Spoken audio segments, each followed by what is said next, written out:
We as a people, and I'll put it this way, let me put it this way, I often say it this way and I'll say it again. In order for us to be in the position we're in as people, we have to be crazy. We have to be out of our minds. We have to be in a state of deception and off our centers. It is not possible for the European, who is about 10% of the world's population, to rule over the other 90% of the world's population unless that 90% is crazy and out of its mind.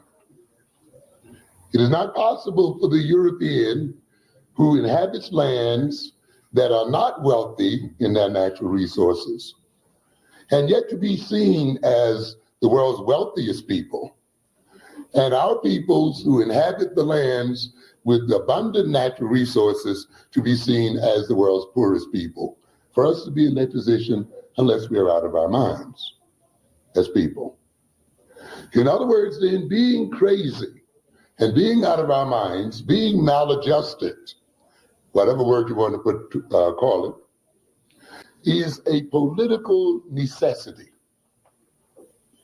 for the European system to survive. It could not survive otherwise. And we must recognize that as the foundation of our situation, the necessity of the European to keep us out of our minds and to keep us maladjusted as a people. Therefore, the liberation of African man and the liberation of the world in general essentially involves the liberation from this state of craziness that we've been put into, and recognizing it and determining how we can escape it.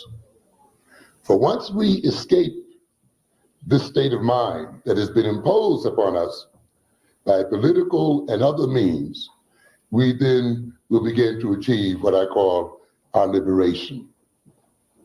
I like to use as a base for what I'm going to talk about here tonight a section of the textbook I use in my course called General Psychology, an introduction to general psychology.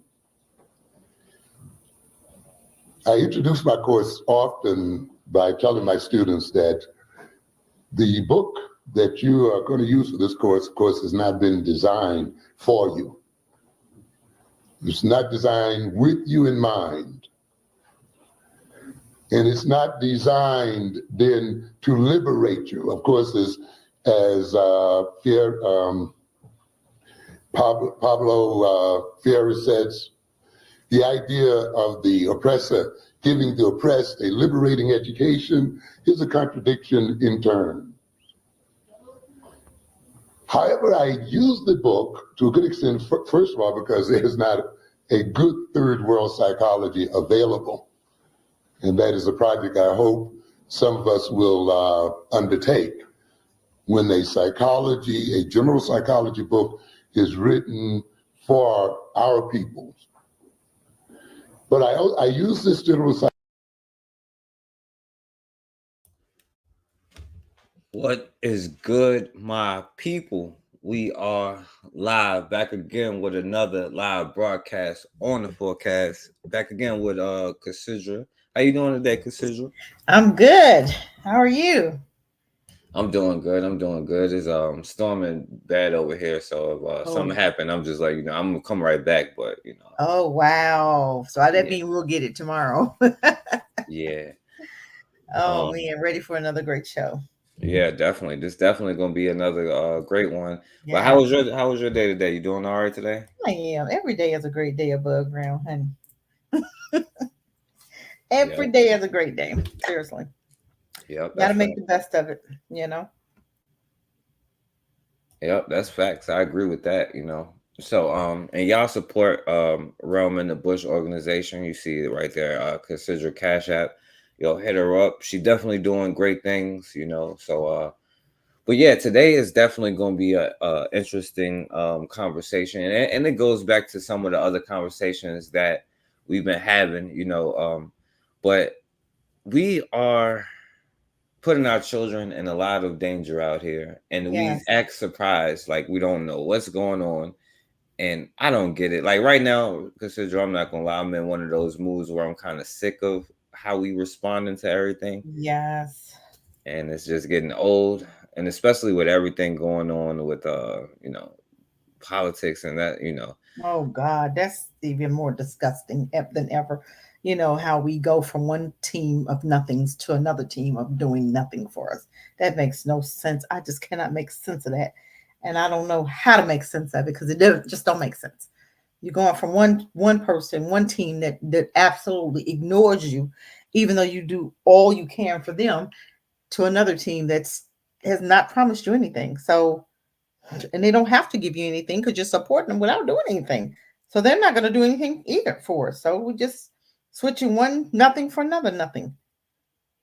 Yeah, all facts. But right now, it's hard to talk about it because like we in a position where we can't tell each other anything. Everybody know everything, and nobody's trying to listen. So, but anyway, yeah, that's why you know, one of the important parts is teaching them while they're children. You know what I'm saying, and putting them in, first of all, in a position to where they're not going to hurt themselves or get hurt out here. You know. So I want to, and then we talked about some of these stuff, but I definitely wanted to talk about it while you here, considering.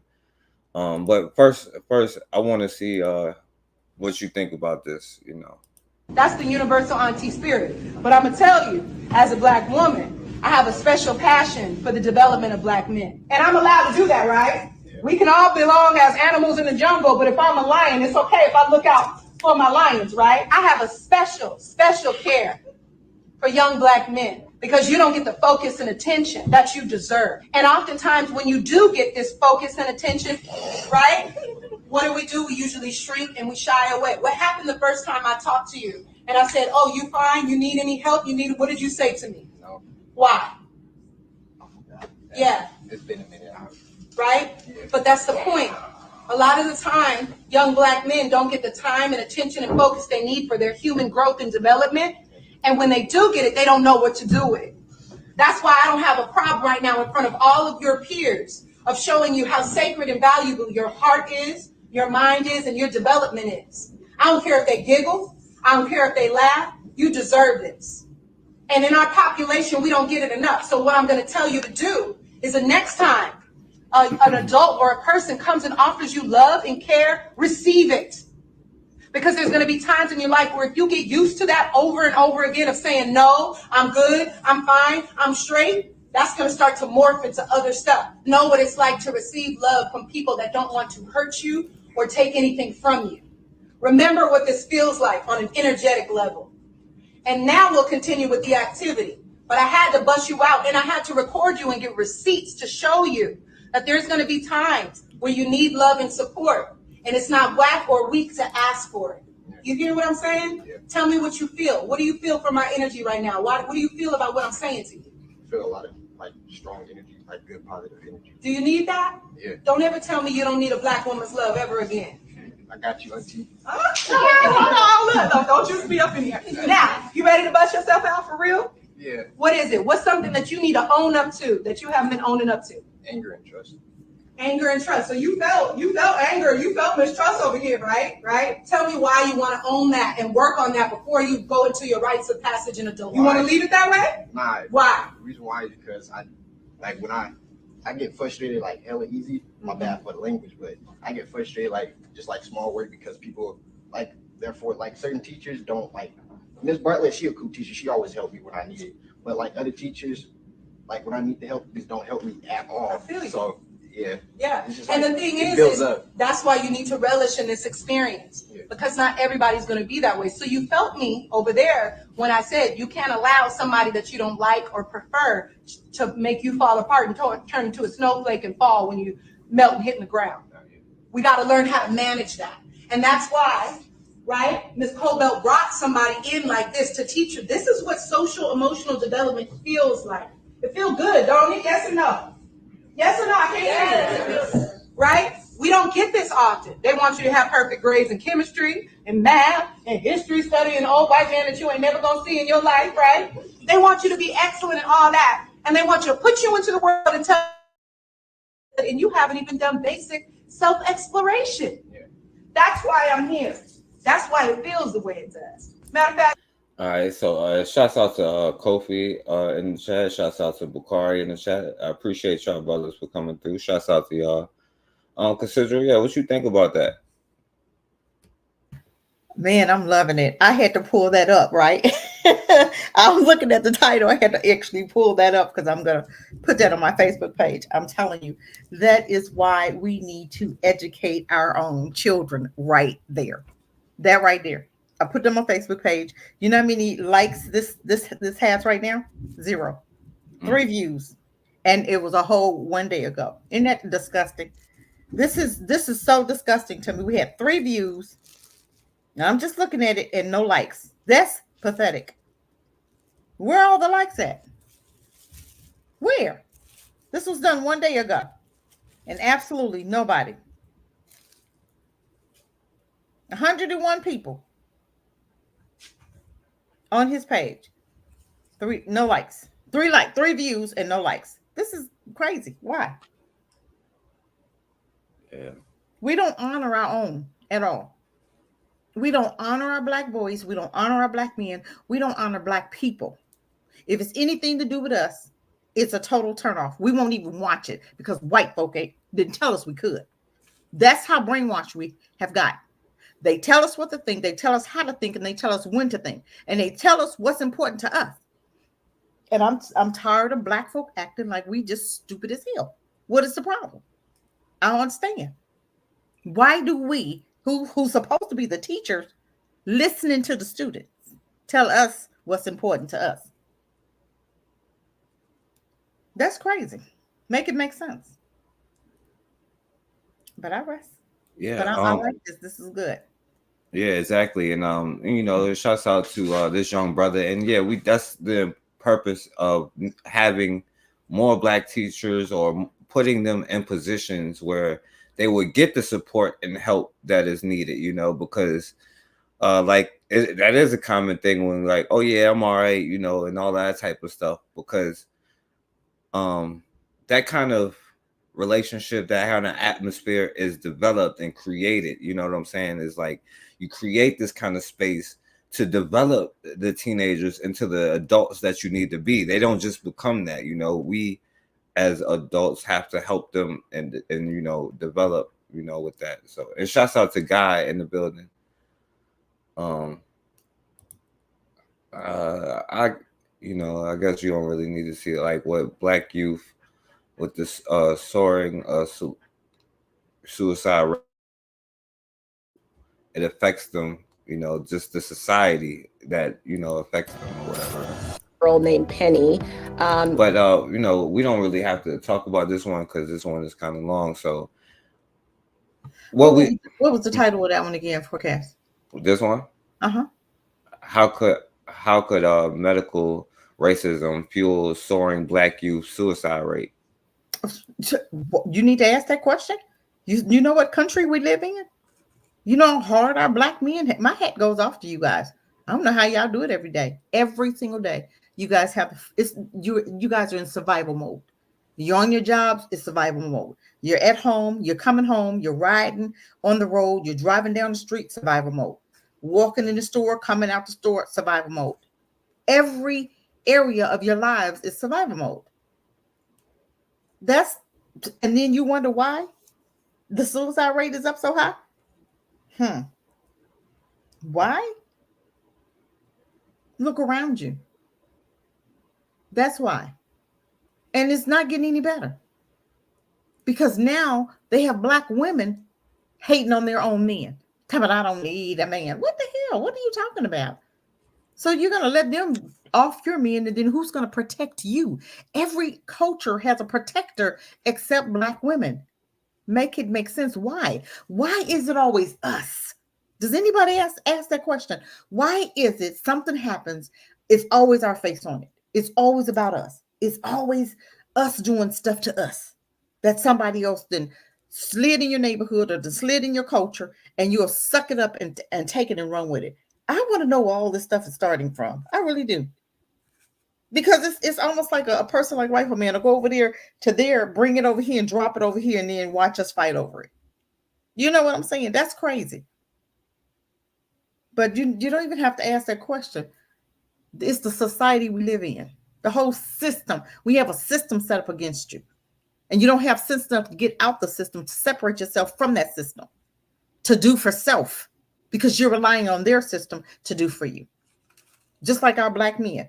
All of these jobs that we used to dominate, right? Construction, yard, all these jobs. And now who's beating us at it? The Mexicans. But we'll hire the Mexicans and not our own. This is when we're supposed to break off and go, hey, we're going to support our own. Come up with our own Black businesses. We're not going to support them. Let them support them, or white folks support them. They got support. But when we come up with our own business, do you know Black folk don't even support their own Black businesses, their own sisters and brothers' businesses? They'll go over there across the way to a white business and support that one, because that's how we have been trained. And then you wonder why the death rate or suicide rate is up amongst Black men. I'll rest my mic. Yeah, I mean, and that's a fact. Just speaking on, you'll be surprised, and even here it says Black children ages 5 to 12 are twice as likely to commit suicide as white people, Do you kids believe that that? age. Who do you believe that? I don't know. I would say this though. I understand, like, with the like, even with the first one, like, especially young boys and young brothers, especially when you get to a certain age. I don't know about 5 to 12, but when Right. you get to like teenagers, like, a lot of Black men and boys feel like it is weakness to ask for help, and it might be something going on in their head, or like, oh man, I forgot to pull up that video you showed me with the young kid, and they was talking about the young kid, but it was something wrong with him. Right. Can you send me that one again? Because I want to pull that one up too. Okay. But yeah, like, they didn't talk about how he didn't have the Black male leadership, and there was something going on, and he was like an angry young, Oh yeah, I remember the one. you know, Yeah. and that kind of thing, it builds up, and sometimes we take that out on each other, right? Because like Kofi says, we teach our boys asking for help is weakness, and making mistakes is a part of life, But sometimes, like, we feel like, that's the end, or it's no help, it's no resources, especially as a young Black man. So, like, you'll be surprised with how many Black people and young Black men and teenagers be dealing with depression. And if they don't ever talk about it, you may not ever guess it, but when they do, they do, So, all right, yeah. But the sad thing is that we're not changing anything. I don't believe about the 5 to 12, but I do believe it happens maybe about 16, 17 on up to the 30, I'm thinking.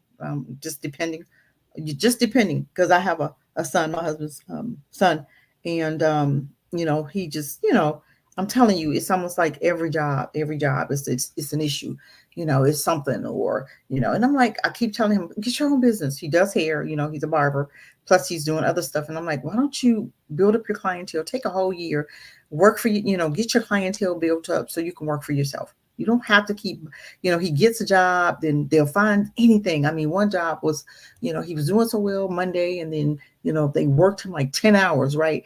And then Tuesday he went back, and Thursday he went back, and he said, well, we're gonna let you be off Tuesday and Wednesday, and then Thursday he went back. Then they called him Thursday. Well, we don't have anything, but you worked him a whole 10 to 12 hours on Monday. What, just so he can clean up what needed to be done? And you know what I'm saying? It was almost like they used him that Monday. Then okay, we go, and I'm like, why? Just don't stop begging them for a job. Stop begging them. Get your own. But it's just so sad. This is stuff that you guys, we face all the time as Black people, but we do nothing to change our situation. We just settle for, well, I guess I got to go to the job. I guess I got to. You don't got to do nothing. You can use them as a stepping stone and get your own. And until we understand that, nothing is going to change with us. Nothing. Not even voting for the one that needs to be in the mental institution. We have two presidents. We have one that needs to be in the mental institution and one that needs to be in the nursing home. So which one do you want? I'm just saying, why we got to choose either one of those? Why can't we choose our freedom? But this is the system that we feel like we have to be in. We don't have to be in their system. We can back out and create our own systems, create our own tables. But we choose to sit there because we don't want to make white folk mad at us. You know, because when you think about going back to the 60s and separating, they'll say, oh, you're taking it back. I'm taking it where it never left. Because y'all still don't come together with us. We come in to your schools. You want to, make my baby dig in the toilet. You want to do all kind of crazy stuff to him, not feed him, all kind of crazy stuff. But then you come to our neighborhood, Jeffrey Dahmer, and you could eat people for 10 years and nothing. You understand what I'm saying? So they never integrated with us. We always came to them and still doing it today. But this is the system. This is the America we chose to live in. We don't have to live like this. We have chose this. Because after a certain amount of time, you should get tired of getting nothing. You should be ready to have something. And that's creating for yourself. That's the only way you're going to get anything. You don't have to beg them for their crumbs. I rest my mic. Yeah, that's a fact, and like I said, because I see a lot of like weakness and weak talking points from like, oh, well, we don't want no smoke. Like, you know what? I would say we're gonna go there, but let me pull this one up. I checked on that book that you just had up there, the Blueprint for Black Power. You know how much that book is? What? $50. Ain't that something? Mm-hmm. Ain't that something? Something that's gonna do us good. $50. Yeah. Yeah, and this is that video with the young brother who was. Oh yeah. Are you crazy? Because you yelling at a little boy? Are you done? But you yelling at everybody on the bus. You crazy? You can't just be yelling at everybody. What's wrong with you? None your business. That's what's wrong with me. None your business. You crazy little boy? Are you crazy? Because you yelling at a little boy? Are you done? But you yelling at everybody. All right, and yo, even with this, right? We will only look at like this young brother here, right? But people ignore the fact this young brother is probably going through something at home, most likely, and there's probably no man around, Right. to put him, because there needs to be a man there to put him in his damn place. You know what I'm saying? That because we're not going to excuse the behavior, you know what I'm saying? But we are going to acknowledge and understand it. You know what I'm saying? And not just sit there and blame him like this is just coming out of nowhere. You know what I'm saying? And take corrective actions to fix it. But it still needs to be a damn man in the situation that's going to get this. Like, look, sometimes you may have to put your hands on a young boy, like not like rebuke. But guess what? If his husband, oh Lord, if his dad was there in the picture, you think he would be doing this? You think he would be at this point? That's where we need to go. If his dad was in his life, do you think he would have been on that bus shouting and screaming like that? I mean, we're going to put the blame where it belongs. You can't blame him. The pain is the parents. That's a parenting issue right there. It's something that's missing, something he's going through, and some attention that he needs. And rather it's a therapist for now, just to talk him through some of this stuff, because if you don't get him some help, he's going to do some other stuff. So this is where you're nipping it in the bud. But you have the man in there in his life, so it don't even get to this point. So it won't be a bud to be nipped. Let's stop creating the buds. Let's watch, ladies, who we decide to have babies with. Let's stop being so thirsty. Let's stop dating a man today and having sex with him and getting pregnant tomorrow. Let's start vetting these men. Let's start seeing if these men have had families, like their dads. And not just seeing if they had their dads, but seeing if their dads did the job. Because you have men that have dads in the homes that didn't spend time with him, that just was there. He was home. He didn't spend time. He didn't go fishing. He didn't take them bowling. He didn't do anything with them. He just sat on the couch, drank a beer, went to bed, got up, did the same thing, and never had time for a son. And men, we need to get on our men too. Let's start being fathers. Why are we repeating the same thing that was done to us? This is by choice. Your dad left you, you're going to leave yours. That's stupidity. Let's do something different. Your dad left you, get a book and find out how to be a father. Get around some of these men that's fathers. Period. I rest my mic. Yeah, and you can see the reflection because even like because this is what I was gonna say before, like even with the dude getting shot, he was like, I'm like, yeah, they missed, you know what I'm saying, like they should have got him or whatever, but I'm like they should have got each other, all of them should have got each other, but we don't want to say that because we were a little bit afraid, we was like, oh, that's a whole nother topic. I don't want to go there. Now consider I've been seeing this one and I'm curious at what you think about this one. This one is like, now the mother stole the inheritance that he left his daughter. So I'm not sure if it's real or not, but it's still the conversation, So let me play this one. Why would you do that? What you mean? Why would I do that? Did your daddy pass away? But that was not. I don't even have my birth certificate. So you took my birth certificate. Did he ever pay child support? And what you mean birth certificate? Didn't I have? What does that got to do with me? He left me money, not you. Okay, but he never took care of you. So that was his payback for me. That was my payback. That he's never gave me child support to take care of you or your brothers. That has nothing to do with me. What you mean it doesn't? I don't know why you think you can just take my money. It's not your money. It's not yours at all. It is my money. I had you. It's in my name. Okay, that's stealing. I gave you your name. That's stealing. You took my birth certificate and claimed insurance money, my inheritance. That's stealing. I had you with your father that passed away, that didn't give me a single dime, not one dime to help take care of you guys. So you're admitting to stealing, so you think that's okay to steal? I'm not stealing. All right, so yeah, like I said, I don't know if that's real, but I have seen, maybe not that, but when people use their children's name to and credit and all that type of stuff. With that. I have an issue with that right there, and with parents using their children's names. My thing is, if you're keeping up your credit, you won't have to use your daughter's name or your children's name. And by the dad leaving her an inheritance, why was it left to the mom to spend it? That could have been for her college. You understand what I'm saying?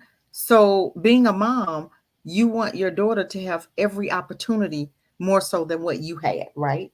I'm not going to take my child's inheritance and spend it. That could have been for her college. That could have been for her to get a home. That could have been for her to start her business. So why would you steal? That's stealing. I don't care what you're saying. That's stealing. If you wanted it, ask her, hey, I got something over here. I got a bill due or something. Ask. And then guess what? The daughter probably would have gave it to you anyway. You didn't have to do it that way. That's trifling. That's trifling. That's trifling. That could have been an inheritance for your daughter, for her to start her own business, to get herself out of debt, anything, to go to school, anything. So I don't agree with that at all. I don't agree with taking my child's inheritance or using their name when I'm not paying, when I didn't pay my credit. So now I'm a jack hers up too. That's crazy. That makes no sense to me. So no, I don't believe in doing that. Right. Yeah. Car said not everything is meant for social media. Yeah, I agree with that. Exactly. And that was definitely not. Because what happens if the police want to come and arrest that mom? You know what I'm saying? Right. Yeah, that was not. Everything is not. And we have to understand that what's private in the home should be in the home. Anything dealing with family issues should not be on social media. That's a family issue. That should never be on social media. Period. Right. Yeah, facts. And shouts out to Black Magus in the building. Appreciate you coming through, my brother. All right. Now consider I showed this one last time, right? And I'm definitely, because we're still talking about, because even that kind of stuff, putting your children into bad positions, dangerous positions, or even positions that they won't be able to succeed, Yes. But I was showing this one the other day, and I was like, maybe we should put this up here Oh my when goodness, you this come one on hurt there. my heart so bad. That one hurt my heart. That thing hurt my heart so bad. Oh Lord, where was their mama? Where was her mama? What was going on in their heads? This is brainwashing right here. This right here. What will possess you? But go ahead, I'm gonna let you play it. All right, here we go. This one had me buffering. This white man you see here on the right of the screen. He did the unthinkable to this 3-year-old child while babysitting her. Unthinkable. Now she's no longer with us. She's gone. I'm still trying to figure out, how did he end up babysitting her? I want you all to listen to the report first. Then, of course, I'll be right back. Guys, this is 3-year-old Josephina Cunningham, forever 3, because she was actually raped so severely by her babysitter, 34-year-old Robert Fisher, that she passed away. Her mom walked in, found Josephina foaming at the mouth with blood all around her, and Robert Fisher admitted to his crimes. Once he was arrested, he went into graphic detail about not only the SA assault on the 3-year-old child, but also what he did afterwards to her body to try to cover up his crime. Now, the family is supposed to have been very acquainted with Mr. Fisher. They knew him, they trusted him. They haven't said that if he watched the baby before, but just that they knew him well and they trusted him enough to ask him to watch the child. Details about the murder of a 3-year-old girl in Rensselaer, in a case prosecutors are calling heinous and horrifying. And tonight we're learning more about the very young victim. Kumi Tucker was in court for the arraignment of Robert Fisher in Troy. Investigators say this is a terribly disturbing case, and a 3-year-old girl lost her life, Josephina Cunningham. Robert Fisher stood in front of Judge Deborah Young this morning in Rensselaer County Court. He pleaded not guilty. There was a sizable presence of police, fire, and EMS in memory of the 3-year-old victim. On the morning of July 7th, emergency crews were called by her mother to an apartment on Broadway in Rensselaer for an unresponsive child. Prosecutors say the little girl was foaming at the mouth. 3-year-old Josephina Cunningham was pronounced hospital. The fact that the age of the victim alone is difficult. A lot of the fire guys, a lot of the police people have young children at home. So that alone is difficult. And then, it's a homicide. Somebody lost their life. Prosecutors say Fisher was a friend of her mother. They would not give details about the cause of death other than to say it was homicidal violence as a result of the assault. I can speak for myself and probably everyone behind me. This has been absolutely heinous and horrific, something that the normal investigator, the normal prosecutor doesn't anticipate. So it's been very hard for everyone. The innocence of the child, the brutality of the act, which we can't comment specifically on at this point. Fisher was sent to jail with no bail. After the arraignment, now their family's tripping now, right? Fighting outside the courtroom. But some family members want the focus to be on this little girl, the victim in this case, 3-year-old Josephina, or Josie, a sweet little girl with bright eyes and a beautiful smile. Her mother says she's her little angel, taken away from us way too soon. Okay, so I'm just going to be honest with you right here, y'all. You can't talk about this story and not talk about how this man ended up babysitting this 3-year-old child. How this man ended up babysitting her. All right. So, this is a friend of the mother, I guess, so yeah, you see all of that, and he pled guilty, I guess, to second degree murder, right? And she would like to play around a lot with her toys. Rensselaer County Assistant District Attorney Antonia Edwards is the lead prosecutor in the case, and she says it's typical to negotiate pleas in these types of cases. But what's not typical is the brutality of the crimes. Fisher shared terrible details that match their evidence. He told us that he administered drugs to the child. They were prescription drugs that the mother of the child was prescribed to. He then raped the child. The child then died, and he did try to clean her up with Clorox wipes. Fisher pled guilty to the egregious crimes on Monday. He's getting the harshest punishment possible. He's got life on the back end and a significant sentence in the front. The death penalty is not an option in New York. I think all of us, digging deep in our souls, would like to see something like that happen to someone like that, but that's not the law. However, Stewart wanted a trial. I want some good, straight detail. That can open up a lot of stuff. Trials like this usually, attract national attention. This may open up some walls. We're here to bring just a little tiny piece of healing. If it were... All right, so, a friend of the mother's, Cassandra. What you think about that? What was so important that she had to do to leave her baby with him? That's what I need to know. What was so important that you had to risk your child's life? Every woman on this earth should know you don't leave your child with a man. And even some women, you have to vet them. Because when I used to have, my girls were little, and I had a babysitter, I didn't want to put them in daycare. Oh, I went there and I interviewed her, and I sat there and I watched, and I'm going there by her house, and I'm looking to see who's coming in and who's going out. And I'm talking to her, interviewing it, and I'm doing a little threatening, because I used to tell them, if I come back, my child, is something's going on with her, I'm gonna do to you what you did to her. I'm telling you, this is not a game. She better come back the same way I brought her here. I better pick her up the same way. Seriously. And I just didn't let everybody keep my child. And then when I had two, definitely not. And I'm telling you, you have to let them know something happened to man. I'm not even reporting it. I'm coming. Seriously. We have to do better. Where was the baby's father? This is what I'm saying.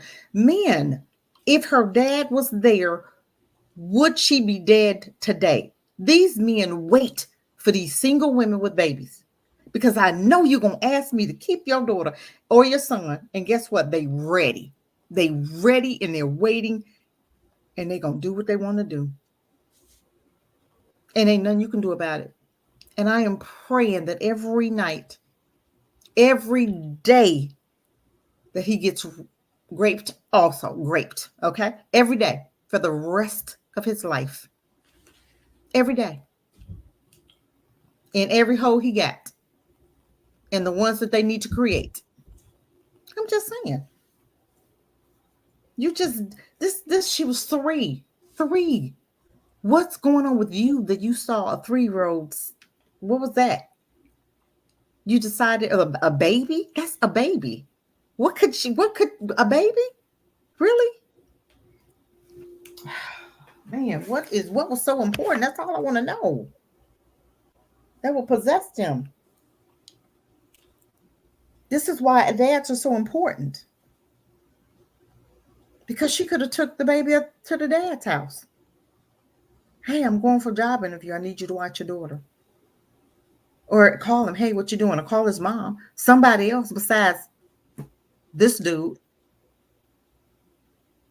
Okay, rest my mind.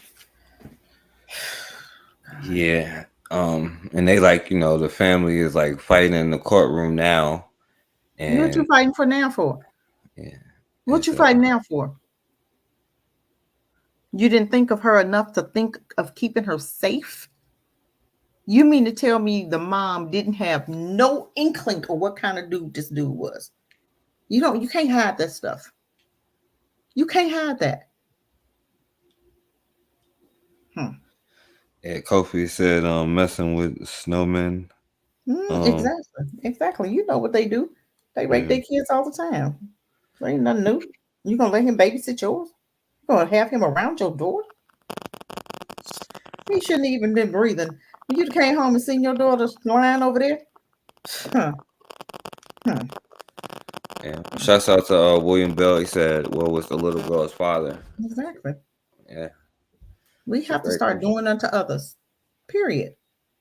Yeah. Because that justice system, that dude, we don't want him to die. I want him to spend the rest of his life in prison, for the rest of his life. Tormented for the rest of his life. However many years that may be. Because you know what happened to Jeffrey Dahmer when he was eating them boys, right? Okay, maybe something like that could happen to him. If you don't know, look it up. Jeffrey Dahmer died in prison, and it wasn't cute. Okay. Yeah, I agree with him. Torture him for like the next however long he left. Okay. However long he got, 20, 30 years, every day, he needs to just go ahead and get used to it. Just know, okay, either he gonna take his life or but we just gonna do this for the next 30 years. Yeah. Mm-hmm. Welcome to my All right, channel. so this is By the way, another one, right? Because it's like go on and on. Jessup to be exact. Back in May, Noah Bush went outside with two white friends. We believe they are brothers, 10 Here and we go. 11-year-old white brothers. Mm. Two white friends that he thought were trustworthy. He went out with them, and Noah never came home. So being that Noah never came home, his family, the authorities, everybody went out looking for Noah. They can't find him. They couldn't find him that day, that night, or whatever. And the next day, they found Noah's body in a construction borrow pit. Okay, they found his body the next day in a borrow pit. And this pit is a deep hole that they dig, you know, for building materials at construction sites. So when they dig these deep holes, of course, when it rains and things like that, these deep holes fill up with water. And they say that Noah drowned in this deep pit. Of course, like I said, it had water in it. And people by now, as black people, we know the routine. Of course, law enforcement said no foul play. Of But course. Noah's family never believed a word. They felt that something was wrong because they know Noah, this is their child, and they know he would never, ever go near water. He was scared of water. And myself, I even seen a video of Noah a few years earlier at the beach running from the water. He does not mess around with the water, okay? So his family said, no, this did not happen. Noah did not take his shoes off and go past a no trespassing sign and get in water and drown, not him. Okay, Noah did not jump in his water and drown. So his family, what they did was they got a private investigator to look deeper into this. In addition, the Georgia Bureau of Investigation also launched an inquiry, and they interviewed the children who Noah went out with that night, the two white boys. And of course, they told on themselves. They did it. These boys pushed Noah in the water for whatever beef left him there, okay? And due to this, the 11-year-old is facing charges of simple battery, trespassing, involuntary manslaughter, and concealing the death of another. And a 10-year-old is facing charges of trespassing and concealing the death of another. So bottom line is, people, Noah felt as though these boys were trustworthy and they got to this place, which they probably already planned. I can't prove that, but we can prove that they pushed Noah in this pit and he drowned. After he drowned, after they pushed him, they just went home. It's that stupid and cold, y'all. It's that stupid and cold. After they pushed him in there, knowing what they did, they went straight home. I feel as though their mother should be arrested too, because she knew about this, unless she actually called the police or the You know damn well she ain't calling no damn police, bro. But so two minors, or they call them minors, but the news ain't gonna put that and you look at these. Well, Yeah, well, I didn't hear nothing about their past. What was going on? Did they have a record? Because I know if that was Noah and it was one of those white boys, they would have had his background, his mama's background, daddy's background, cousin's background, grandma and grandpa's background. I didn't hear nothing about these two little hoodlums, these little demons right here. I didn't hear anything about their background. But this right here, black folk, are we done? Are we done? What is the problem? Why is it that we continuously, even though we hear stuff like this, we continuously allowing our children to play with these demons? I wouldn't even let my daughters play with them, period. Why? Because that's the reason right there. They didn't just start this. That's a family trait. And it just passed down to the kids and the grandkids and the great-greats. It never goes away. But we still think that these people are friends because they show you their teeth. And then they show you their teeth again after they drown you. I don't know what happened. I didn't know he couldn't swim. Ain't that what the white girl said? I didn't know he couldn't swim. But everybody knew who the boy. Remember the one that said, I forgive him. I forgive her. I understand why she pushed me in the water. Yeah, I understand. I deserved it. Yeah, ain't that something? Ain't that something? When are we going to get it? I rest my mic. Yeah, and you can see And let me see. Sound like the same story. Remember Who one was time, I also guess, present. The police are, what'd you say? remember a couple years ago, it was a black guy, a black little boy who the white mom of his friend picked him up, took him to their house, and he ended up drowning in a small little field of water. Wasn't even deep enough for nothing. Seemed like somebody held his head down in the water and he drowned. Remember that? The white mom had went to the black boy's house and picked him up with her son and took him back to her house and ended up dead. And nobody said anything. He was found out there in the woods or, shallow water. Looked like it was, how it just rained and you had them puddles. That's what it seemed like it was at. And somebody probably just held his head down. But they said, oh, it was no foul play. What? So anytime we end up dead, there's no foul play where we just lay there and die. Nobody ever is held responsible. This is the country we live in. But you want to continue taking chances with them. I rest my mic. Yeah. That's the thing. It's all evil, right? Yeah, exactly. No lesser, no such I don't know thing. when we're gonna get it. Rolled. The Wayne County Sheriff's Office says a 10 and an 11-year-old pushed Noah Bush into deep water in a construction pit where he drowned. Today in Brunswick, Noah's family and attorneys met with the district attorney. Riley Phillips was there and she reports on the family's push for justice. Noah's family and lawyers spent hours at the district attorney's office Wednesday morning going over all the evidence in this case. Both juveniles are facing several charges, including concealing the death of another. But the family says they are not satisfied. They want more people to be held accountable. It's been a hard road. An emotional day for the family of Noah Bush. Until Noah receives his justice, there will be no peace. His mother, Demetris Bush, was joined by their lawyers from Davis Bozeman Johnson Law Wednesday after learning what happened to her son the night of May 15th. The investigation revealed Noah was with some friends that night. According to a release from the Wayne County Sheriff's Office, the friends pushed Noah into the deep part of the water in the construction pit. It's just very hard to accept and understand why anyone would do this, especially children. Noah's body was found about 11 hours later. Why is Negroes always? Oh my God! Lord, Hammer, it's so hard to get it. Why would my white friends try to kill me?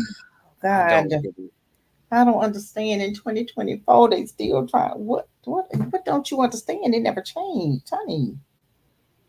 I love them though. Yeah, exactly. They do. Lord have mercy. Yep, they do. Anyone would do this, especially children. Noah's body was found about 11 hours later on May 16th. The sheriff's office initially did not suspect foul play in this case, but his family did not agree since Noah was afraid of water. And you heard that the police immediately, so they didn't even ask what happened. They said, "Oh no foul play." Right, and then they the first thing they found out was, "Oh damn, he did push him in the water." Like exactly. They didn't even How do you get in there? How do you get in the well or whatever the little thing is? How do you get in there? Right. Yeah, they asked no question. Oh, he just fell, I guess, you know. But they probably wasn't even trying to find out what happened and couldn't help but to solve the crime, you know what I'm saying? Because it was so obvious. But I mean, the police said no foul play. 11 years old going out playing with him. Why did they allow him to go off with these boys? 10 and 11. Who thinks about killing somebody at 11 and 10? These are demons. Those are not children. Those are demons. Demon possessed, Satan seeds. Don't we understand that yet? They come to kill, steal, and destroy. Whose attributes are those? That's all I want to ask. That's all I want to know. Whose attributes is that? Okay, go ahead. I rest. A play in this case, but his family did not agree since Noah was afraid of water. No mother should have to hire their own law firm. No mother should have to go and beat on neighbors' doors, walk the street, stand on corners. Now the family wants everyone involved in Noah's death to be brought to justice. Grateful for the arrests that were made today, but we still have a long road ahead of us. To know that your neighbors participated in concealing that drowning for their own benefit is just something that this community can't tolerate. The Wayne County Sheriff said in a release, this is still an active investigation. They're currently enhancing surveillance video that will help them determine if anyone else will be charged in this case. The district attorney's office is also working to determine if charges can be brought against any. So the police who said, "Oh, it was nothing," we got to rely on them to complete the investigation. And you know, this fool talking about, I don't know what's wrong with Negro and our mentality. You And know, we're not getting no better. So now, like you said, you're going to rely on a police department that says there's no foul play. You're going to rely on them to do an investigation. What happened to these teams that they have, that they should have to investigate the police, to help them investigate? Don't even let them investigate anything, because we see how they investigate. They can't. They don't. We need to have teams to be able to come together and investigate police officers or any crimes related to us when it comes to us. And definitely punishment for those who commit those crimes. You know what I'm saying? Murder charges should have been brought up against them boys. That's murder. Mm-hmm. And then at some point, you know, like we have to start talking about within our communities laws about is it child endangerment to let your child out there in these situations? Should the parents like face or at least be investigated? Something, fine or something. Fine, right? Something. I don't know. Didn't we have a case like this 2 weeks ago? Where another little boy, his parents was from Jamaica, right, or something, and he went out playing with some white boys and came up dead. Came home and and died. What we just heard the story. So what is it going to take, Black folk? Please, what's it going to take? What do we need to do? What do we need to say? God, I don't understand. I'm tired of talking about the same old stuff and we ain't learning and doing nothing new. We're not doing nothing different. Y'all giving me a headache. Yeah, it's keep going, right? And this is the one you had sent me. Good morning, everyone. So I wanted to make a video on LJ Latham because I've been reading a couple of stories on this case, and it just let me play this one. Now this young brother also mysteriously drowned. They were chilling in the car. He kissed his mom goodnight and went to hang out with a neighborhood friend. I don't know how anyone can prepare for this. They were chilling in the car. It was a normal night, but police say the high school senior, an avid swimmer, saw something on his phone that made him upset. Then he vanished. Exclusive surveillance video shows him walking away in the shadow of the night. It was at night and it was dark. They found him 3 days later, naked. He was dead in a lake. He was in the water for 3 days. His mother's plea that went viral on TikTok. Can you even imagine how I feel? Why she says her son may still be alive if someone told her that he was missing sooner. I'm Justin Carter. This is TSR Investigates. Heading to Embry-Riddle University to study aeronautics. He was also a swimmer and really good at it. You can see here in this video, he was teaching his younger brother. And that's why his mother says the manner in which he died earlier this year does not make sense. You see the water creeping up to those luggage carts. 14 to He was naked. Yeah, he was naked. That right there was enough for me to know that something happened. I'm just saying. He was naked, plus he was a great swimmer. So what are you saying? Go ahead. 20 inches of rain fell in less than 24 hours. April 11, 2023. The Miami metro area was going through wild rain and historic flooding at the time. Charmaine Fenton says it wasn't unusual for her son LJ to dip out and hang out with his best friend in their Miramar subdivision.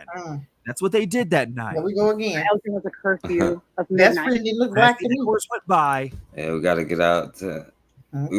Last week we was talking about the young brother. He was already saying how he don't even got kids yet. When I move out to these communities, this is what they're gonna do to my daughters at school. And And then I called, nothing, text, nothing. And I'm like, uh-oh, something is definitely off. So she messaged his best friend. The Shade Room is not identifying the friend because they're a minor and they have not been charged with the crime, but we did get a hold of their text conversation. Mom asked the friend, quote, why am I not getting LJ? The friend then replies, quote, he's in the bathroom, his phone dead. Mom says, don't lie to me. His phone isn't dead. Y'all not there. The friend then says, quote, we was by Vizcaya Park chilling and he got mad about something on his phone and left the car. I tried looking for like 40 minutes and I waited and he still didn't come back. In a lengthy police report, it was determined that LJ picked up his best friend earlier in the evening. The two went to meet someone who they know to buy 3.5 grams of marijuana. They returned to Vizcaya Park to smoke, and surveillance video captured them sitting in LJ's rental car until 10 p.m. that night. The friend then told police LJ was looking at his phone, became upset, threw it down, and exited the vehicle, leaving the phones behind. He then walked away from the car, but the friend didn't know which direction and told police he thought it was a joke. This is exclusive footage that the Shade Room obtained from a neighbor's surveillance camera. It's dark, but in the distance, you can see a young man pace back and forth before walking down the street and out of frame. Fenton confirmed to us that that is her son. He's walking quickly, but he's not running, and you can't tell if he has clothes on or not. However, a neighbor later told police that he saw a, quote, naked man walking adjacent to the lake. The neighbor then told a security guard, where the guard then replied, "What am I supposed to do?" Charmaine, as a mom, for 3 days, what was going through your mind? I was not even thinking of what I was told was going to be the outcome, but I was hoping that my son would have returned, even if he was injured or something. I had hope. That's all I had. A day into the search, police say they spotted LJ's rain-soaked clothing on a sidewalk along the bank of the lake. It led to a massive search both on foot and in the air. Bloodhounds were used to track his scent, which led them to the edge of the lake. At 8:45 on April 13th, a patrol officer found LJ dead, floating face down. Attorney Willard Shepard is representing the family. It makes absolutely no sense that a person that was having a future like him, was the swimmer that he was, to simply have lost his life in this fashion. And it's a mystery that no one has any final answers to this point. And the biggest mystery for his mom, why she wasn't alerted to LJ's disappearance sooner. According to police records, instead of notifying law enforcement or LJ's parents, quote, the friend returned home in LJ's car and solicited the help from his parents to look for him. It says, quote, that video evidence shows them driving back and forth looking for LJ, to which he was not located. Why didn't you call me? Why didn't you knock on my door? A detective mentioned that during questioning, telling the friend, quote, that once he was missing, you should have immediately called police right then and there. The friend replies, "Oh." The detective says, "But you're young. You didn't make a good choice, but young kids don't make good choices," end quote. After questioning, the detective... Police gave them the answer. But, yeah, so, yeah, what you think about this, though, Cassandra? Here we go again. That's all I got. Here we go again. You still hanging out with them? Come on now. What's it going to take? What is it going to take? The friends never come up missing, do they? It's always, why is it always the black friend that come up missing? Remember the young girl that was driving, and her best friend that they said was her best friend, she's black, and she died in a wreck? I think you played that last week. Didn't you do that last week? I don't remember. I can't remember that one. Why is it? Oh, and they was drunk driving, and they was getting ready to graduate, or had just left a party or something. Can't remember. But she was white and the girl was black, and the mom was just so upset, right? But it's always the black one that died. Why?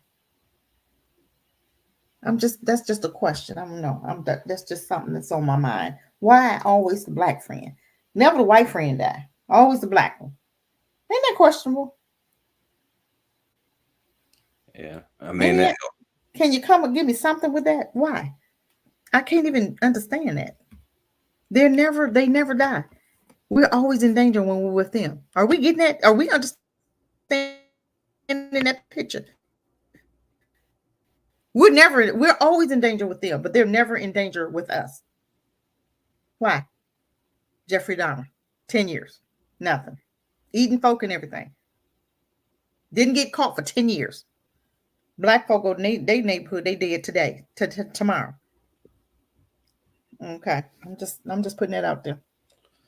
Yeah, I mean, And you know, that's the answer. Because when you hang out with them, you know what I'm saying? Like, that's no just telling. what happens, right? Hmm. This is another one, right? The young brother was at a camp. All right. Let me see.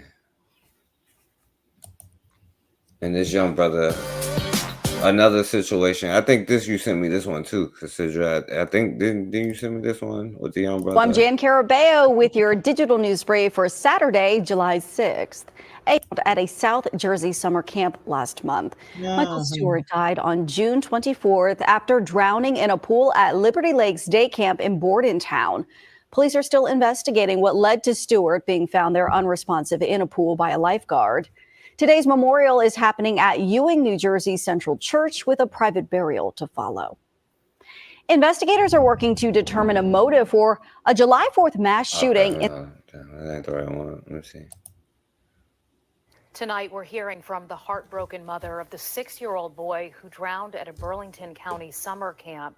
Tonight, the family of little Michael Stewart is grieving and searching for answers. Michael was set to start first grade in the fall in the Lumbertown School District when his life was tragically cut short yesterday.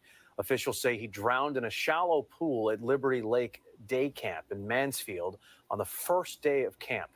The camp says a lifeguard saw Stewart unresponsive. They pulled him out, gave him CPR, called 911, but he died at the hospital. Our Steve Keeley just spoke with Michael's mom. Liberty Lakes messed up big time, and now I don't have a son anymore. Like, that's heartbreaking. The Burlington County Prosecutor's Office and Mansfield Township Police are now investigating Michael's death. Officials at Liberty Lake Day Camp say they are devastated and heartbroken. They say they have 25 lifeguards certified in first aid and the use of AEDs and 3 registered nurses on staff. This Saturday at noon, the Lumberton County community will come together to support the Stewart family in their time of immense grief. There will be a lemonade stand fundraiser at the old firehouse on Main Street to help them. So, consider that was another young brother at one of their camps drowning in shallow water. So, what you think about that, Cassandra? Here we go again. We still not learning. We still not gonna get it. I don't know what's it gonna take. I have no idea. I'm tired of trying to figure it out. I don't know how many more has to die for us to get it. I don't get it. I don't understand. I'll rest my mic. I don't even know what to say no more because I'm tired of seeing it one after another. You're talking about 6-year-olds whose parents should be protecting them. I wish I could have found that one with that little boy whose mom, he was swimming. And the mom, the swimmer and the teacher said the mom couldn't, stay and she had to leave. So she leaves, sits in her car, and her son is drowning. He's 4. The lady is supposed to be a perfect, a professional, right? Swimmer or whatever, teaching swimming lessons. The baby drowns in her pool. He's 4. That makes no sense to me. You trust him that much with your child's life. But you said you felt funny leaving him, right? She said she felt funny leaving him. So why would you override that? Because that's your instinct. That's what we're supposed to be paying attention to. But I guess because she was white, she not gonna hurt my baby. Well, guess again. They always do. They always do. I'll rest my mic. Yeah, that's a fact, and we continue trusting them. And that's what I was gonna ask you, though, Cassandra. Like now, even with all of these stories, right? And the point is like with the parents, like, because nobody ever really talks about that side of it. We always look at it like, oh, this is bad. This is like, what do you think about I already know what you think about it, but how could I put it? Like, should there be like a discipline, or should we, the parent, like, what do you think should be done about us is our situation. Us keep doing the same thing and responding the same way. And you keep seeing all these mothers on the news crying and all these parents on the news talking about, oh, I can't believe that this happened. How do you think that should be handled? What do you think should happen there? Forecast. I don't know. What do you need to do? Do we need to start arresting them? I don't know. But if you see it, you would think that they would think twice about allowing their children to be around these folk. You would think they would think twice. But we don't. And you know why we don't? Because we don't want to be called racist. We don't want to be, we don't want to hurt white folk feelings. I don't want you to think my daughter don't want to play with you. I don't give a damn what you think. She ain't playing with you. And I will tell you why. Because I don't trust you. Period. You ask me, I'll tell you. Now let my children play with them. Because they don't play right. They always play crazy. They don't ever play like they got no sense. No. I don't even know what you need to do with these parents. I just don't know. We've been telling these black girls, stop dating these white guys. It's a trend where they're cutting up these, this second 19-year-old that's been cut up by this man, these white men dating them, right? And they still keep going along. They still keep meeting them online. And they're being chopped up. So what do you think we need to say? I don't know what else we need to say. I don't know. What can we do? That's their children. Do you want to trust them with your children? Keep trusting them with your children. And you're going to keep going to their funerals. Plain and simple. I don't know how else to say it.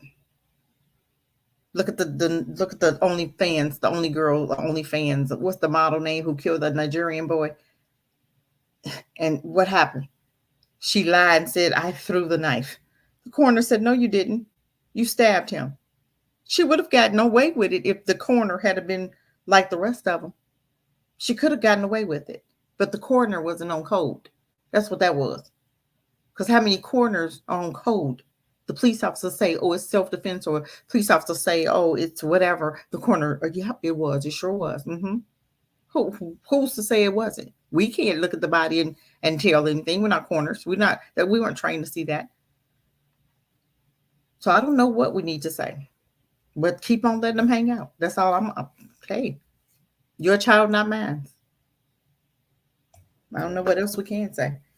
Because we're going to keep on doing. Because you tell black folk, you know what they do? They argue with you. Just like on Facebook, I seen this post and I made a comment. It's a mixed couple. And one guy said, oh, love doesn't have a color. I said, yes, it does. You're not supposed to be dating them. And he went all the way around the world. Dude, do what you want to do. I'm just telling you. Don't kill the messenger. I'm just bringing you a message. Yeah, take it. Don't stand in front of a black man from his white girl now. Hey, I'm learning that. I'm learning that. Oh, I'm really learning that. Because I'm telling you, they'll go off on you, beat you up for her. I mean, I swear. I swear. It was a black guy in Africa, right? This was when I was in Africa. There's a black guy who stayed up there with a white woman. I'm just looking, right? I'm just looking. So he comes in the store. We're in the store. And he approaches me, right? He goes, hey, I saw you had a problem with my wife. This is what he asked me. We're in Africa, right? And I'm like, you talking to me? I'm like, what are you talking about? But I was just looking. I'm just like, I said, okay, well, why you asked me? Let me just tell you. I said, why you're not supposed to be dating them. Those are not people we date. And he goes, and then where are you from? He asked me where I was from. I said, it doesn't matter where I'm from. I said, it's nationwide globally that we're not supposed to be dating them. He was literally taking up for her. He approached me, taking up for her. And I'm looking at this and I'm like, he gave me his card, he gave my card, he gave me a card, whatever. And I said, in 10 years, I said, not even 10 years, that's 5 years, get in touch with me and you'll understand what I mean. You'll never understand it now because you're going all out the way trying to protect her. I said, but in 5-10 years, you'll understand. Then he said something about his mom didn't have a problem with it. It doesn't matter. Your mom should. Because if I was your mom, I would have a problem with it. And I would have told you, don't bring one of them home. But this is what we're not doing. We're not teaching our boys. This was the conversation, right? This was the conversation. He thought it was, oh, that's old school. Okay. All right. Hey, You like it, I love it. But it's just a sad shame. But I've seen a lot of Africans going after these white girls. A lot of them. I'm like, you guys, and then I'm hearing some horror stories as far as what, different white guys or white guys dating the black girls, and they're taking those babies and having babies by them and taking the babies and all treat them all crazy, just all kind of crazy ways, right? But one girl, I said, write the book. We need the book. These young girls like you need to understand what happens when you date those. Because one girl was talking about how she, he took her to his hometown, back to Europe, right? And she never met his family. Never. I said, you never met it? She said, never. But then he ended up taking her baby, and he's got the baby, came back. She finally got the baby, went down there, got the baby, brought her back to Africa. And you know who gave him back the baby? The judge, because he paid the judge. Isn't that sad? Your own, you can't even trust your own to back you. They'll back the dollar. That's the most disgusting thing I've ever heard. And he still has the baby even today. Sad. I said, write the book. But this is what we do. We'll look to them. We don't want to hurt their feelings, so we'll do whatever. We'll protect them. We'll go against our own. We'll hurt our own for a white piece of nothing, just to show her that I got your back. I'm going to go against mine to take up for you. But this is what we've been trained well. We have been trained well. Hey, Cassandra, you say that, right? And that goes right into we'll make this like the last thing I wanted to just show you.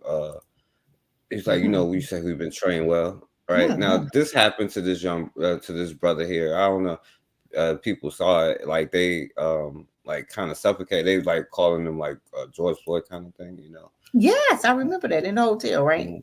Mm-hmm. Yeah. For 43-year-old Devontae Mitchell was pronounced dead. In this video obtained by 12 News, you see 4 people on top of Mitchell, and you can hear distress as someone yells for help, saying please at least 3 times.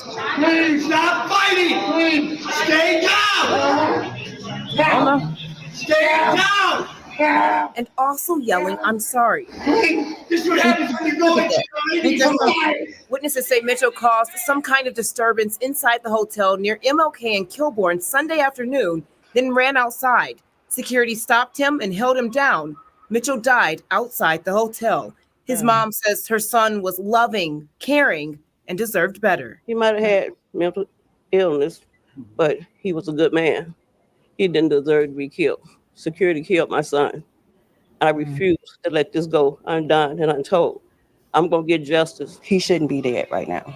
The security team, they definitely should have been trained, to deal with this type of situation. Mental illness is real. Other cell phone video shows what happened after first responders arrive on scene, performing CPR, trying to save Mitchell's life. He was my teddy bear. That's what I called him, my teddy bear.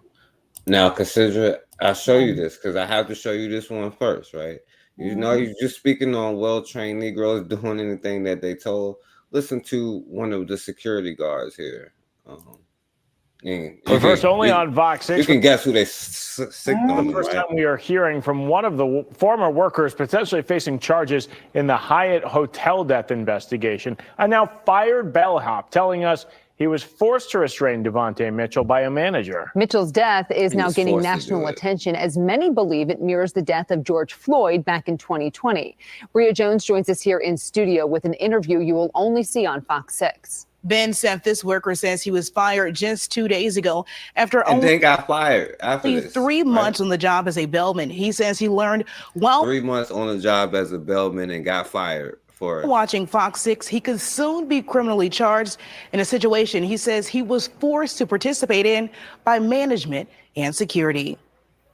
I never saw nobody die in front of me. Herbert Williamson is living with regret. I can't eat, I can't sleep. Stay down! Here he is in graphic cell phone video obtained by Fox 6, restraining 43-year-old Devontae Mitchell, who died after an altercation with hotel security at the Hyatt Regency. Now he fears he could be one of 4 people to face a felony murder charge in Mitchell's death. I'm destroying this. This man did not have to lose his life. Williams, brother. Was he holding the man down? Yeah, he was a part of them holding So them what down. the hell is he talking about? He didn't have to die. Why in the hell you get up? He Or said say because something. he said because hotel manager made him do it. I don't give a damn. That's why your ass going to jail. He might be the only one going to jail. Exactly. Was working as a bellhop at the hotel when he was working there for 3 months as a bellhop. Then he got fired. He got fired 2 days ago, or whatever, 2 days before this. After he did all that, after they forced him to hold this brother down. He says he and a front desk associate were pulled into the incident on June 30th by a manager. I saw all this commotion going on, and the security guard was wrestling with the customer. He says he was told Mitchell had locked himself in the women's bathroom. He says 2 security officers captured in the video escalated the situation, one going overboard. He was striking. See, this him right here, Cassandra. Ain't that something? I would have said I ain't got nothing to do with that. Don't get fired anyway. They fired him anyway. Good. With a baton. He said, "Get back on him, get back on him." So I got back on him. So I got. She said, "You just." So you can't think for yourself. And wrong is right is right. You know right from wrong. So you see him killing a man and you don't say anything and you don't get up. I would look. I ain't got nothing to do with that. No, sir. Because I'm gonna tell you what. It was an incident at work, right? This white girl, this black girl, was one of the the white ladies at work. You think I walked in? I sat right there. I don't care. I ain't got nothing to say. Black girl had to run to the defense of the white girl. I told her, you need to mind your business. I'm not doing that. I'm not going against my own for y'all. Sure not. And when are we going to learn that? When are we going to learn to take up our own? Because he told you to get on your brother's back, you going to get on that like a dummy. Are you that dumb and stupid? You can't think for yourself? Wrong and wrong is right is right. Was it wrong for you to lay on his back? Yes, it was. And you possibly going to go to jail for it. I guarantee you somebody, more or less him, going to go to jail for what he did. His part. For not thinking for himself. And it will serve him right. And they're going to make him the face of it too. Exactly. You ain't had nothing to do with that. You should have minded your business. We don't know how to mind our business, huh? We Karens. He's a black Karen. Is that what he was? No, he's just a well-trained Negro. He going his ass to jail. Oh, exactly. He said, "Get back on him. Get back." Oh, exactly. He said, I got off him. He said, "Get back on him." He said, "So I got back on him." What? What are you talking about? In the head with a baton. He said, "Get back on him. Get back on him." So I got back on him, but I didn't want to. I was in fear that I was gonna lose my job. What do you say to those people who say you had an opportunity to get up and to stop this entire situation from escalating?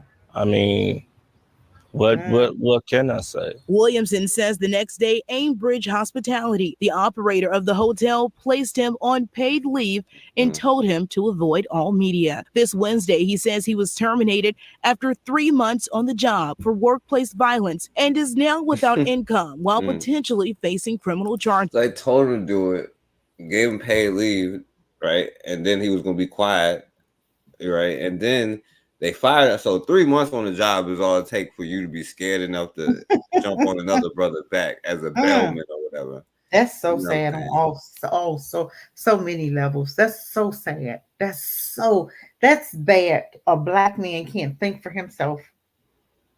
That's sad. Don't make no sense. Like, you knew that was wrong, and you said he didn't have to die for that, but you helped him. And I hope it haunts him to the day he died. Yeah. And that's what I'm saying. He was like, "Oh, I don't want to be fired." And they got fired anyway. That's the crazy part.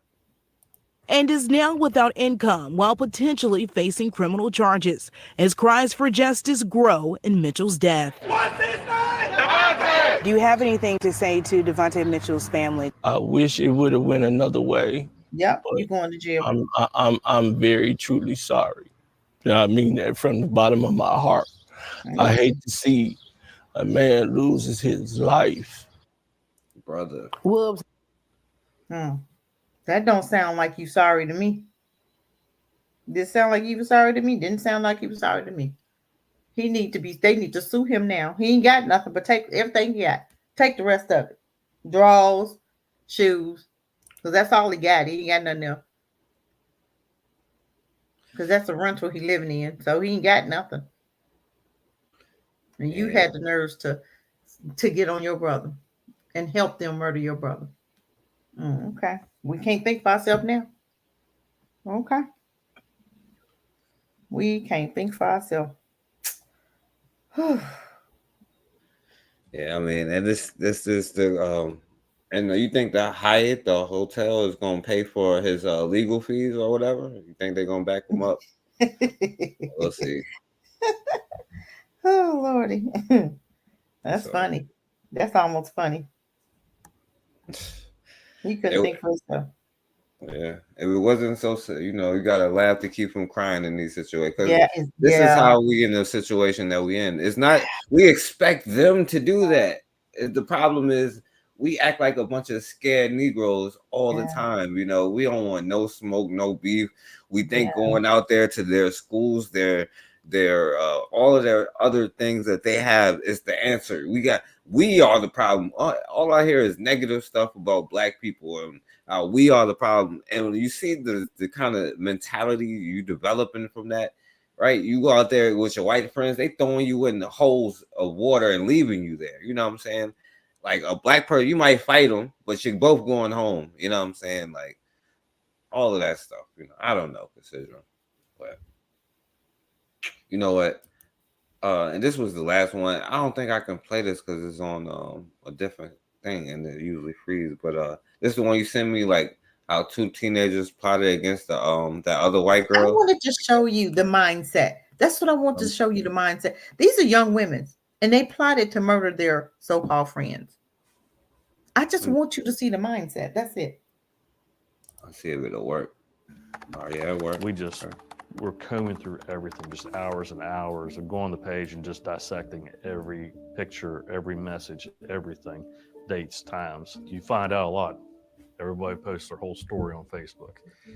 And he admitted at the time, he's like, I didn't even know what a retweet was. So he had to become fluent almost like as he had his boots on the ground. Still this day, I don't like Twitter. It was just one of those things I never got into, and it was hard to follow and hard to figure out. The kids had all this concerns and information, and they used Twitter and Facebook to voice their opinions. But Barry gets up to speed quickly and soon finds himself in a pile of digital posts. But what he notices is technology has changed, but human behavior is not. Well, anybody, any kid, any teen, if they're mad, they're going to put it out there. Somebody who's having an issue, you can find out on social media if they have to come out and say something and get it off their chest. If it eats them alive, they keep it in and keep it secret. The heat increases when police find this ominous video. The three friends playing a dangerous game, asking each other, would you guys rather suffocate or get shot? Get shot. Shot. Oh, okay, that's it.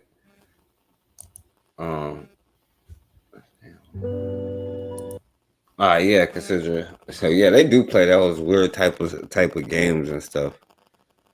But, exactly. But yeah, that's them. Yeah, they do that to each other. Like their whole history is riddled with white on white violence, white on white crime.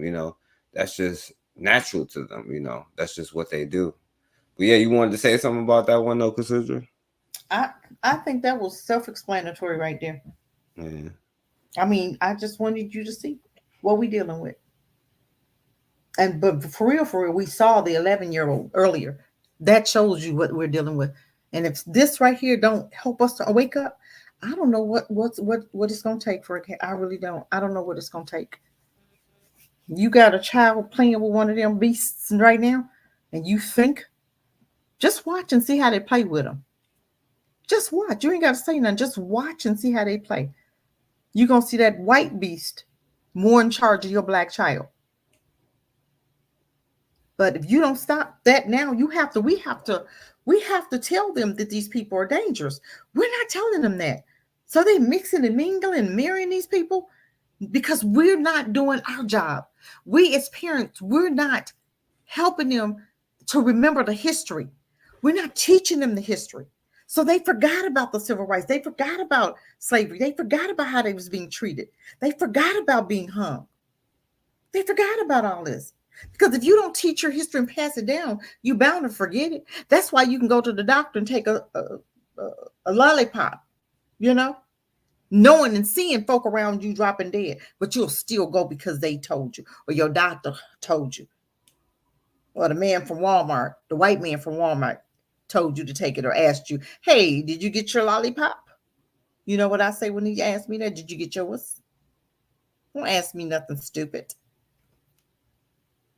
But we don't teach our children how dangerous these people are. So whose fault is it? Theirs or ours? Ours.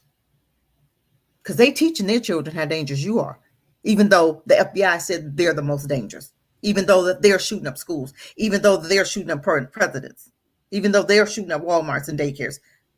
McVeigh, bombing daycares, bombing federal buildings. Okay, I'm just saying. But they want to tell you, they want to show your face as being the most violent. Okay. But most of us in jail for nonviolent crimes. They're in jail for, you know, and then they don't even go to jail for their murders. Yeah. Because of an accident. Because it was an accident, right? Go ahead. No, I was just gonna say I wish we was as violent as racist as they say we were. Okay. So we'd be in a lot better situation. I wish we was. I wish we was. Yeah. So consider, I'll show you. I guess this sums up their culture too. Consider this will be the last thing. This will be the last thing. This sums up pretty much their culture and what they do. Let's see.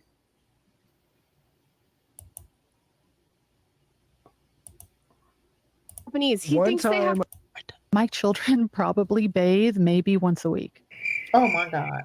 Can you talk to him about and this? they don't use. Michael's a fourth Japanese. He thinks they have to bathe every day. Can you? One time we had somebody on and they were talking about this, and when the clip went viral and they said we were using people, I was like, oh Lord. They said something about privilege too. I was like, well, I didn't know how that works. I said that I did delayed bathing with both my kids. After they were born. That's because why would you need to? Why are they dirty? Talk to us about how you only bathe your kids once a week. I want to know more about that. Well, first off, I just let my kids do what they want to do. I have 4 children. I'm not going to fight with my kids over little stupid things like bathing. Agreed.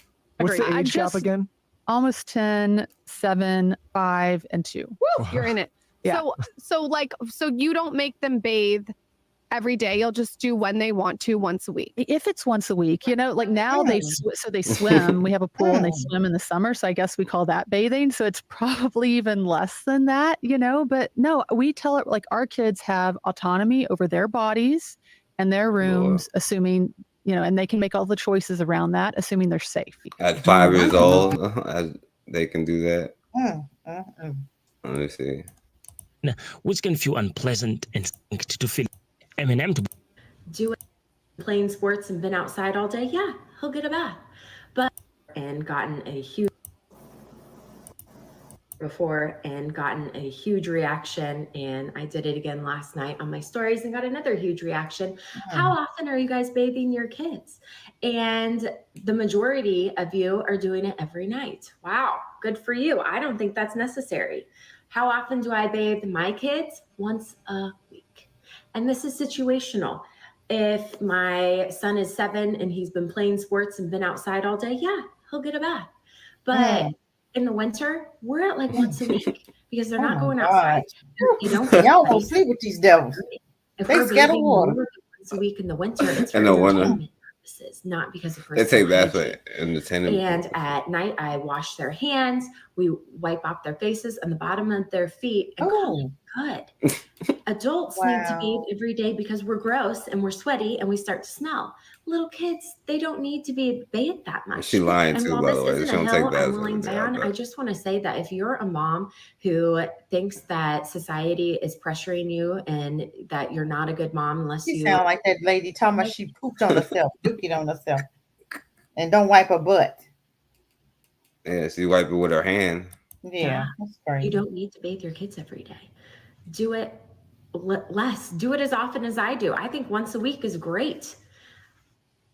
I said what I said. They're not gross. So consider that's what that brother was trying to knock you down to get to, you know, knock you onto the ground to get to her. So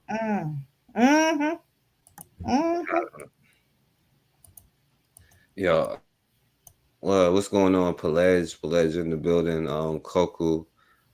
He said careful with the ABC stuff. I don't remember what we said, but you know, forget them too. You know, it is what it is.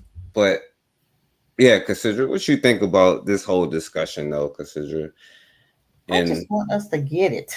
That's all I want us to do. If we're doing it the wrong way, please tell us how we can open up Black folks' eyes to understand that if we're not going to watch out for our babies and make sure they're safe, who is? They're not going to.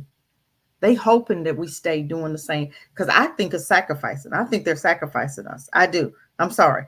When they're taking us out, when the police sat on that boy, that was a sacrifice right there. You know, and that Black man helped them. And we don't even understand who we really dealing with. We don't understand who we really dealing with, because they know that they could sacrifice us and get away with it. And they've been doing it faithfully, been doing it for years. So when are we going to teach our children, keep our children away from them? Keep our children away from them. Why is it that we feel like we have to let our children play with them, let our children be friends with them? Why is it that when your son brings a little white girl home that you're okay with it, or vice versa?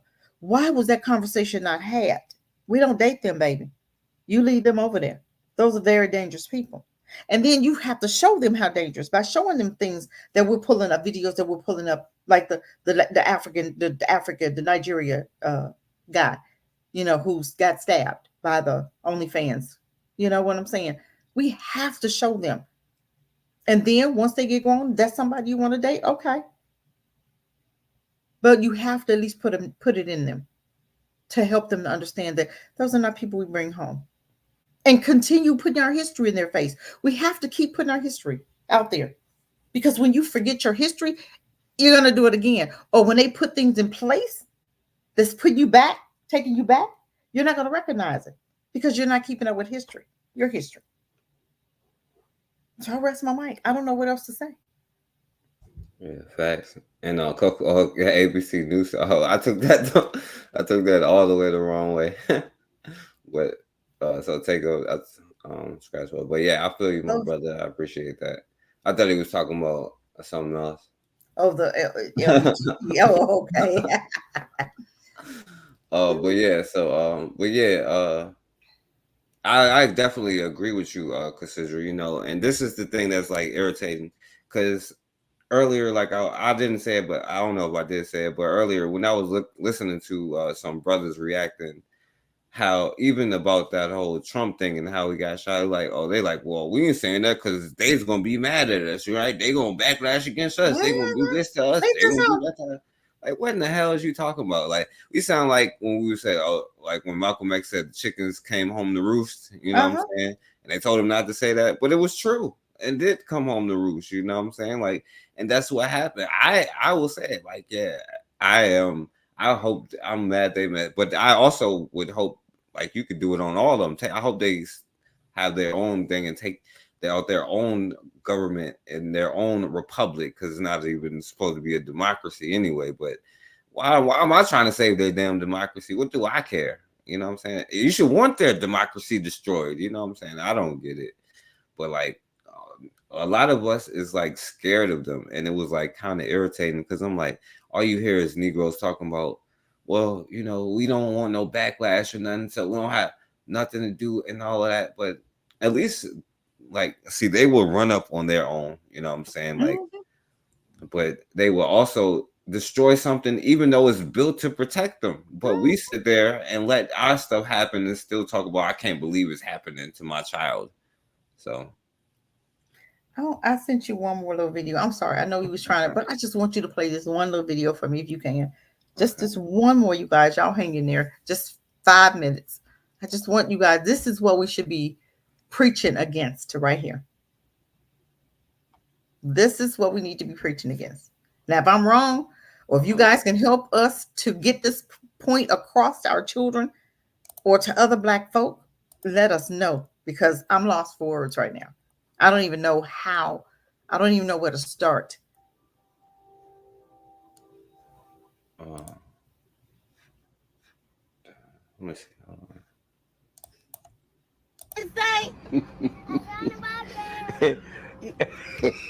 Her name is Faith.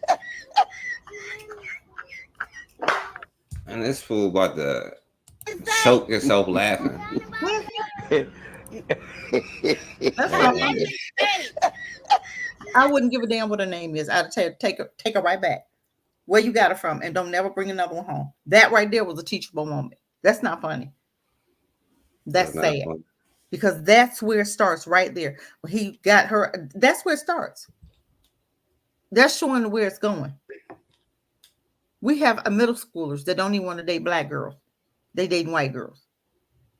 Because mamas, you're not telling your sons that those are dangerous, and you're costing your boys their lives. Same vice versa for girls. But we think it's okay. We think it's cute. That's not cute. That's dangerous. That's danger. Yeah, okay, I rest my mic. Yeah, that's wild right there. Like that's take her back, take her back, take her back, and don't ever bring another one home. That's exactly what I said. And this fool talking about some like what the hell is wrong with this fool? That's sad because that's sad. We think it's wrong. We'll think it's wrong for a parent like myself to say, take her back. Son, don't bring that home. I'd have been criticized. Why? Why are you telling him that? Because I'm telling him what's going to save his life. Those are beasts. Those are not people that you shouldn't even be sleeping with them. You already know they don't take baths. You better hold. Right. Woo, that's crazy. So that it's possible that little white girl hasn't taken a bath that week at all. At all. That's crazy. So at all. Jeez.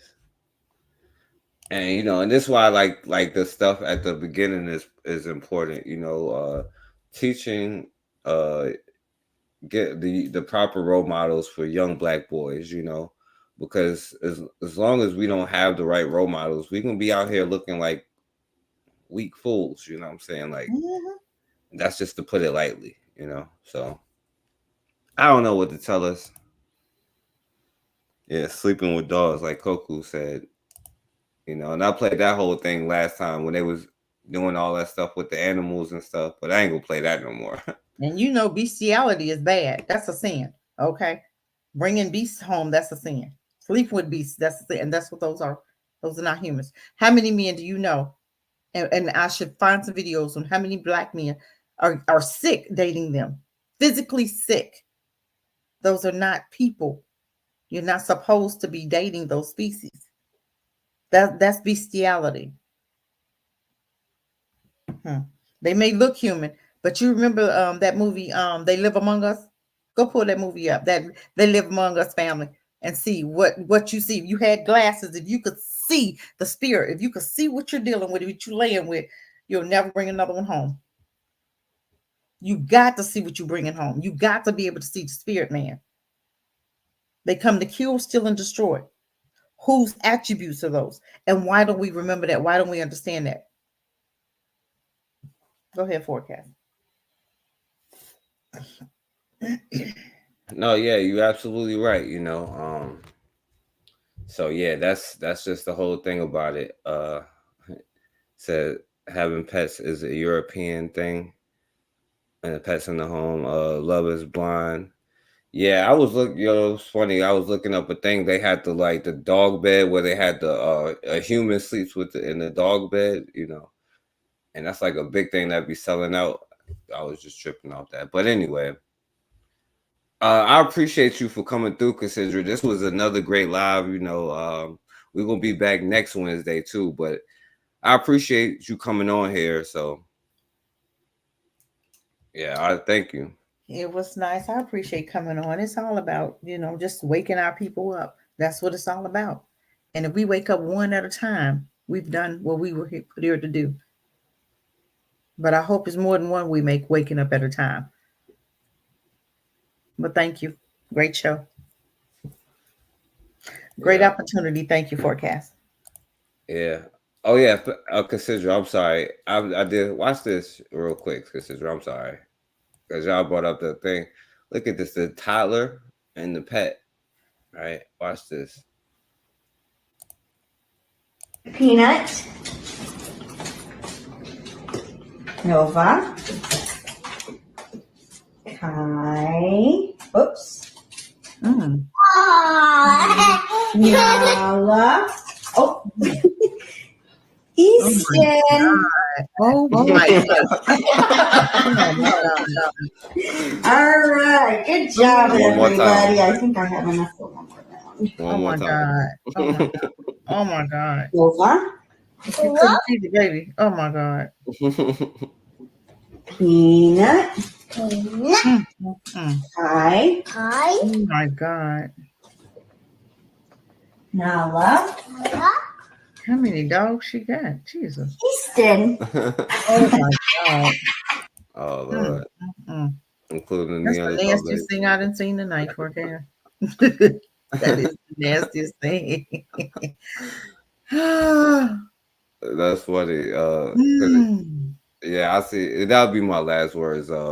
Because that's why black men get sick, because they eat watermelon behind dogs. So that's why you get sick when you date them. But you got anything else to say? Any last words, Consider? I'm done. That's all I know. I'm done.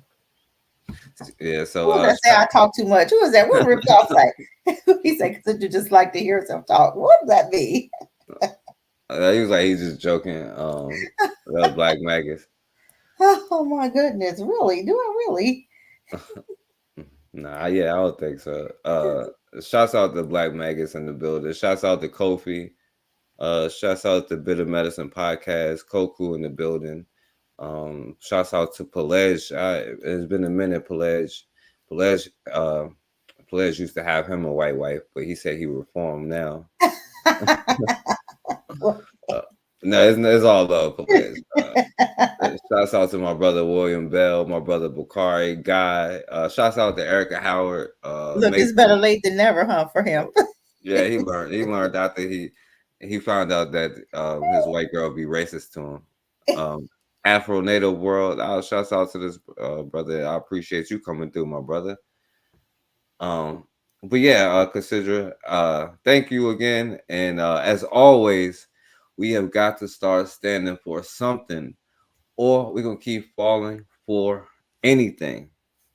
Peace, family.